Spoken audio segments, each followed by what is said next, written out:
হিলসা ইসলামী সমাজ কল্যাণ পরিষদের উদ্যোগে রোজাদারদের মাঝে খাদ্য সামগ্রী বিতরণ ও ইফতার মাহফিল অনুষ্ঠিত। চট্টগ্রামের বাঁশখালী হতে আমানত করিমের প্রতিবেদনে বিস্তারিত।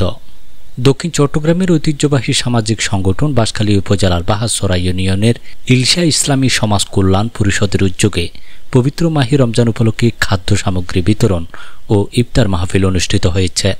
ইসলামী সমাজ কল্যাণ পরিষদের সভাপতি মোহাম্মদ ফোরকানুল্লাহ ফোরকানের সভাপতিত্বে নুরুল আজিমের সঞ্চালনায় ইফতার মাহফিলে প্রধান অতিথি ছিলেন বাংলাদেশ জামাতে ইসলামী চট্টগ্রাম দক্ষিণ জেলা জামাতের সেক্রেটারি অধ্যক্ষ মাওলানা বদরুল হক। প্রধান বক্তা ছিলেন বাঁশখালী উপজেলা পরিষদের সাবেক চেয়ারম্যান চট্টগ্রাম দক্ষিণ জেলা জামাতের অ্যাসিস্ট্যান্ট সেক্রেটারি অধ্যক্ষ মাওলানা জহিরুল ইসলাম। এ সময় বক্তারা রমজানের তাৎপর্য শীর্ষক আলোচনা করেন এবং আগামীতে সমাজ কল্যাণ পরিষদের এমন মহতী উদ্যোগকে স্বাগত জানান। সেই সাথে সব ধরনের সহযোগিতা অব্যাহত থাকবে বলে জানান।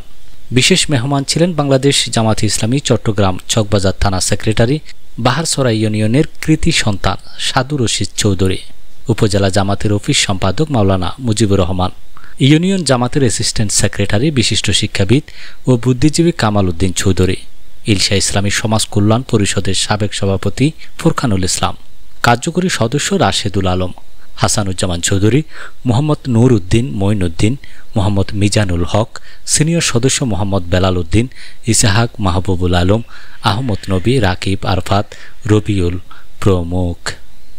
দিন ঈদের বাজারে সময় কাটিয়ে লাইলাতুল কদরের প্রাপ্তির জন্য আমরা চেষ্টা করব। যে ব্যক্তি ইমানদারের সাথে লাইলাতুল কদর পেয়েছে, মান কামা লাইলাতুল কদর ঈমানান ওয়া ইহতিসাবা গফিরা লাহু মা তাকাদ্দামা মিন যামবিহি, আল্লাহ তাআলা পূর্ববর্তী গুনাহ মাফ করে দিবেন। আলহামদুলিল্লাহ। সম্মানিত ভাইরা, এই কথা বলার জন্য এটাই কারণ, যেহেতু আমরা আসার যে সিরিয়াল আছে, যাওয়ার যে আমাদের সিরিয়াল নাই, সেজন্য যাওয়ার যে চলে যেতে হবে। চলে যাওয়ার পরে যে আমার কিছু আমল নামা